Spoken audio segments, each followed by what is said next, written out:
Okay, guys, this is Coach Sal Jumawan. Welcome to our Fix Global Pinoy step-by-step guide to success system. So there are four things we are going to master.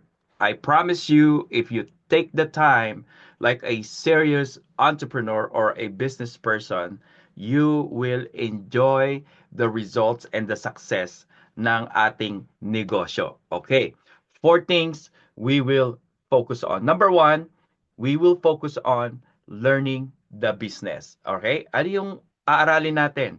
We're going to learn the website, how to get into your back office. You're going to learn the compensation plan. You're going to learn how to share, to present this information to the people. So, learn, learn, learn. Ang maganda rito guys, hindi mahirap aralin. We're gonna have all the information available to you, and all you need to do is take the time. Magawa ka ng checklist mo that if you watch all the information that we will prepare for you. Bakit importante to guys? Kasi this business is gonna grow so fast. So spend the time learning the system. System stands for save yourself time, energy, and money. Dahil kahit natutulog ka, if the system is in place and you know how to work the system, then the system will work for you rather than we work hard without the system, right? Kundi mapapagod ka, mababurnout ka. That's my previous experience for my other company. We didn't have any system, kaya guys, kahit na marami nag inquire I felt so burnt out. I don't want the same thing happen to you, okay? So, learn the system. It will empower you. What you know, okay? What you know will build your confidence. What you know will grow, will grow your confidence. So that's second thing is sharing the business. It's simple as telling your story. That's our way of marketing. That's why we use social media marketing. Mga marites, guys, imbis na chismis ang mga binabalita natin, i-marites natin yung goodness ng ating produkto at ating business opportunity. Number three is, kapag masipag ka magmarites, mas masipag kang magkwento, meron at merong magtatanong, interesado kung saan ka interesado. Whatever you talk about, people are going to want to know. Lalo na if you're exciting, if you're excited, you're getting results, you're looking better, you're making money, you're enjoying life and time with your family. That is attracting. So that's why we're going to use social media to share that content to the people. Para guys, hindi ka na mababurn out trying to recruit friends and family na hindi interesado sa business mo. Guys, it's not because your friends or family don't want to help you, but we have to respect friends and family as our friends and family. Hindi po yan prospect. The moment you start thinking as your friends and family as a prospect, nararamdaman nila yan. So, dito, mas maganda, friends and family, you treat your friends and family as your friends and family. Hayaan nyo silang mainteresado sa mga ginagawa ninyo dahil nakikita nila yung resulta sa mga ginagawa ninyo. So, if you tell your story, someone's going to hear your stories. Merong makaka-relate sa inyo. Sabi nga nila, no, there is somebody waiting to hear your story. And your story can change a person's life. Isang tao lang ang matulungan mo, magbago ang buhay niyan. Marami kang madadamay. Maraming mga taong madadamay sa kabutihan na ginawa mo sa isang tao. Okay. Thirdly is send the video invite. Pag may nagtanong, huwag mong paliwanagan kasi hindi mo pa alam ang negosyo.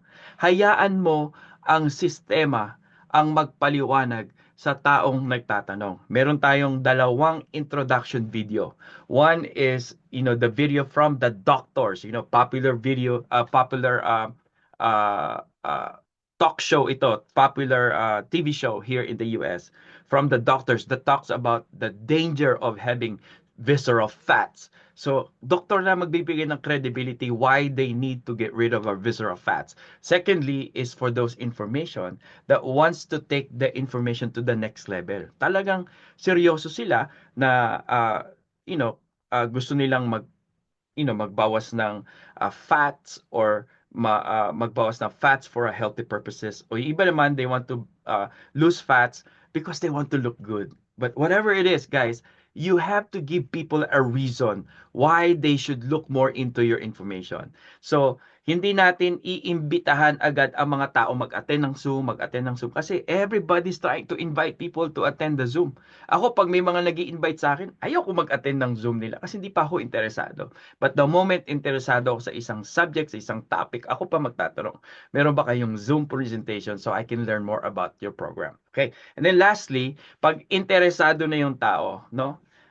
You give them enough information. Okay, you're only going to give 2 pieces of information, and then the rest you will add them to our Facebook groups para makita nila yung testimony ng ibang tao, hindi lang sa iyo. Kasi baka bago ka pa, wala ka pang success story, then manghihiram tayo ng success story sa ibang mga taong nauna sa ating gumagamit na ng product at iba kumikita na. Okay? And then that's when you invite people into the Zoom. Guys, I promise you, if you learn these if you master these 4 things, learn the business, share your story, send the video link or the invite link or the information link, right? And then pag interesado pa sila, then invite them to the Zoom. You will enjoy building our fixed global business. So guys, get ready. Do not take any shortcut. Do not skip any video. Paghihirapan namin ito para i-put together para sa inyo. Ang trabaho mo na lang, aralin at mag-participate or gawin ang mga ituturo namin sa inyo. Remember guys, we don't need everybody, to conquer the market, right?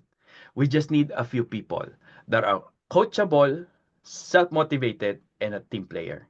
Kung ikaw ay, if you have all those 3 characteristics, then you are part of the pioneers and the leadership group.